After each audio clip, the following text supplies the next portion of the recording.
ሂጅባት። ለምን አንቺ አትሂጂባትም?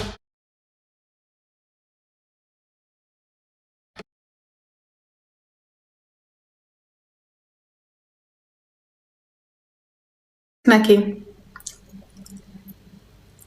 የልጆችን ስትል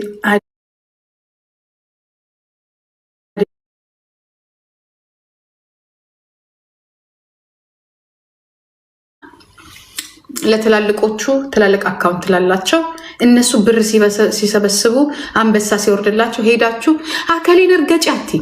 እኔ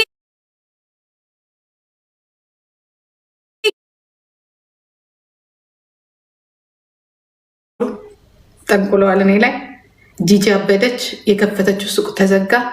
እኔ አሁን ጊፍተር አጣው፣ ከሰርኩኝ። ለምን ብዬ እኔ ላይ ያስጠነቆለች ሱሲ ገኒ ራሄል እኔ ላይ ምን አገባኝ? ምን አገባኝ? አውሪ እንጂ ለምን አባሽ ነው የማወራልሽ? አስጠነቆልብኝ፣ ፈዘዝኩ፣ ደነዘዝኩ፣ አመመኝ። ለምን? የነቃ ቤተሰብ ነው ያሳደገኝ። ለሆዴ ብዬ ለምናምን ብዬ በየሄድኩበት አልጋትም፣ አልጠጣም። አላምንሽም፣ የኔ እናት አላምንሽም። ታውቂያለሽ፣ ለጥቅም ለብር በቃ ሌላ ነገር የለውም። እና ሌላ ምን አለው ንገሪ። ለብር ሲሉ በቃ አትያትም እንደ ይቺ እንትን አለኝ ስትል ነበር የተቆረጠ ቪዲዮ ላይ። ምንድን ያለኝ አለችው? ትራክተር ላይ አይደለም ማደያ አለኝ አለች። ይቺ ገነት የምትባል ባሉ አለው ማደያ አለው ማደያ ባሉ አለው አለች። ኦኬ ማደያ ላይ ደግሞ ምንድን ያለችው? ደግሞ ምንድን የሆነ ነገር ደግሞ አለው ሌላ አለች። የተቆረጠ ላይ ይቻላል ሀገር ነው ያለው። ኢትዮጵያ ውስጥ ነው ኖ የዛ ሀገር ዜጋ እኮ ነው። ዝርያ ባሏ ዜጋ እኮ ነው። አረብ አግብተው ነው የሚግማሙብን ላያችን። ግን አራት ምን ያላት እኮ አራት ባል አራት ነው ያላት ባለው ቤት ነው አራት ነው ያላት። ሁለቱም ሲልባቸው ራሄል ናት እንግዲህ እዛ ሲጋፈጡ የሰማናት እና ከተኮላሹት አንዱ ነው መሰለኝ። አላቅም ምን ያለው አቤት የላይኛው ጌታ አንተን የሚፈራ ማን ነው ዘንድሮ? ወይ ጉድ! ኧረ በስመ አብ ወወልድ ወመንፈስ ቅዱስ። አንቺ ሰላም የምትባይ ውሻ የውሻ ልጅ እኔ ቤት የጠንቋዩን ክብ ነገር አምጥተሽ የምታረጊው ምን አባሽ ነው? አንቺ ጥንብ እንቁ እንትን ጠንቋይስ ጎታች ምን አባሽ ነው እዚህ ቤት የምትጽፊው? ይሄ ክቡን ነገር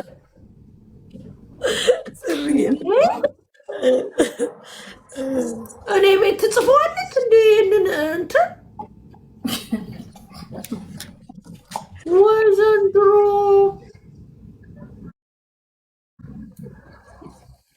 ዳክዬ ቴንኪው የኔ አባት።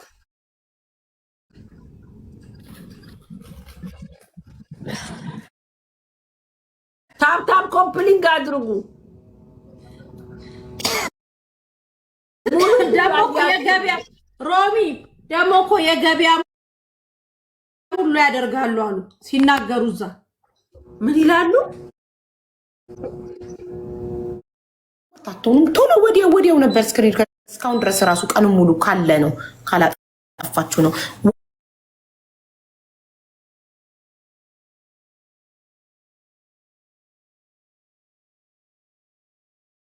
ተይዞባት ነው ወይ ተከፍሏት ነው ወይ የራቁት ቪዲዮ ተይዞባት ነው። በሆነ ነገር አስፈራርታት ነው። በጭ እንደሆነች ፈሪ እንደሆነች ራሄል ደጋግማ ራሷ ተናግራለች። ፈሪ ነኝ ብላለች። ፈሪ ሰው ደግሞ በምንም ነገር ይገዛል፣ በገንዘብም ይገዛል፣ በራቁት ቪዲዮም ይታለላል። አቋም ከሌላችሁ ፈሪ ከሆናችሁ የማንም ጠንቋይ መጫወቻ ትሆናላችሁ። ራሄል የገነት መጫወቻ ሆነች። ሄዳ ታርቃ ቪዲዮ ሰራች። ጭራሽ ቪዲዮ አሰራቻት።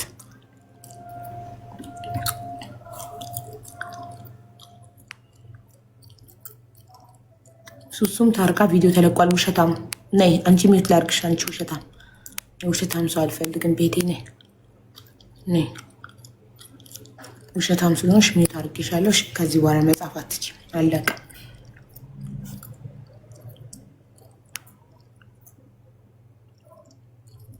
አስፈራርታት ነው። አስፈራርታት ይሁን ወይ አብረው ይሁን ስራውን የሚሰሩት አናቅም። ራሄልና ገነት አብረው ከሆነ ስራውን የሚሰሩት የሆነ በእነሱ ጥንቆላ መተት ያበደ ሰው ይኖራል። ቤሩት ውስጥ የሞተ ሰው ይኖራል። የሆነ የዘረፉ በጥንቆላ በመተት የዘረፉት ሀብት ይኖራል። ያ ነገር እንዳይጋለጥባቸው ጉዳቸውን አብረው ተስማምተው ለመሸፈን ተነጋግረው ለዛ ይሆናል ቪዲዮ የሰሩት። ሜቢ ራሄል ላይ የሆነ የያዘችው ነገር ይኖራል። ገነት እንደዚህ ያደረግነውን ሰው አጋልጣለሁ፣ ብቻዬን አልዋረድም፣ ብቻዬን አልሞትም፣ አብረሽን ገደል ትገቢያለሽ፣ የውልሽ ይህን ጉድ ይዣለሁ ብላ ስታሳያት እሷም ትፈራለች። ኦኬ ተያይዘን ገደል ከምንገባ ተያይዘን ታርቀን ጉዳችን ይሸፈን ብለው ነው።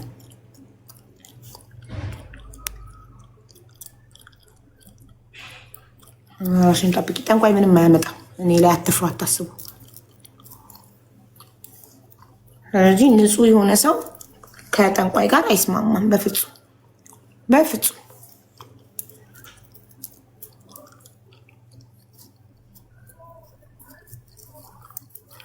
የጠንቋዩን ድምፅ ሳይቀር እኮ ሰምተናል። የአረቧን አይደል እንዴ? ስለዚህ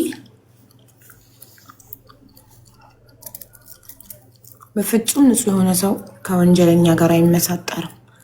ተስማምቶ እጅ ለእጅ አይጨባበጥም።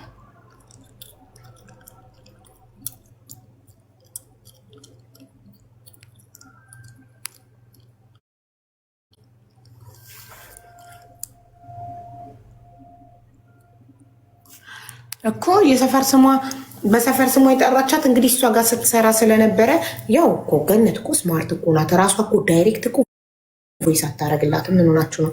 ያን የሚተሰዳደበችውን ራሷ ቮይስ ማድረጓ ቆጭቷታል። ሺዝ ቬሪ ስማርት መሆን አለባችሁ እኮ እንደዚህ አይነት ጨዋታ ለመጫወት። ዝም ብሎ ጅል እኮ አይጫወተውም ይሄን ጨዋታ። እና በሰው ነው የምታስደርገው እነዚህ ነገሮች በሰው ነው። ምንም አይነት ማስረጃ እንዳይገኝባት ገንዘብ በምትከፍላቸው ሰዎች ነው እንደዚህ የምታስደርገው። ስለዚህ ቀላል ነው። እሷ ገንዘብ ከከፈለች ኢትዮጵያ ውስጥ የእንትና ልጅ እኔ ቁጣት አላመንኳትም ነበርኩ። ድራማ እየሰራች መስሎኝ ነበረ። በቃ ፍምስና ተመችቷት ልትፈምስ ፈልጋ ነው ብዬ ላሽ ብያት ነበር። ከዛ ቮይስ ስትልክልኝ ያመንኩት።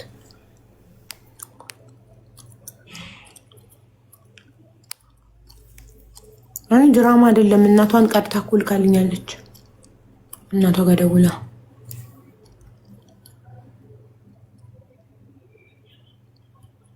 አንድ ስክሪን ሪከርድ አድርጋ ትምጣ ልካልኝ ትላክልኝና አስገባታለሁ።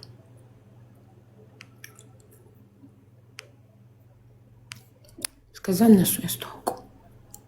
ፍላወር ኦፍ ኢትዮጵያ ፍላወር ኦፍ ኢትዮጵያ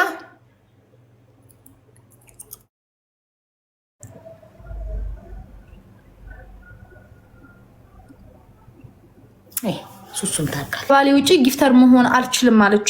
የባሏ ጊፍተር ናት። እኔ እንዴት ታየዋለሽ? አሁን ያ አሁን እንደዚህ አይነት ሰው ማለት ነው በቃ ባሌ ይሆናል ብቻ ብላ ስለሆነ የምትገፋው የሆነ ነገር ቢሆን የምትጎዳ አይመስልሽም? የሆነ እንትን ቢሆን ከሆነ ባሏ ሪል ባሏ አይደለም ወይስ ቦይ ፍሬንዷ ነው? ገና በርቀት የሚያወሩ ፍቅረኛዋ ነው ገና በስልክ። ኦኬ ያ ከሆነ ከባድ ነው።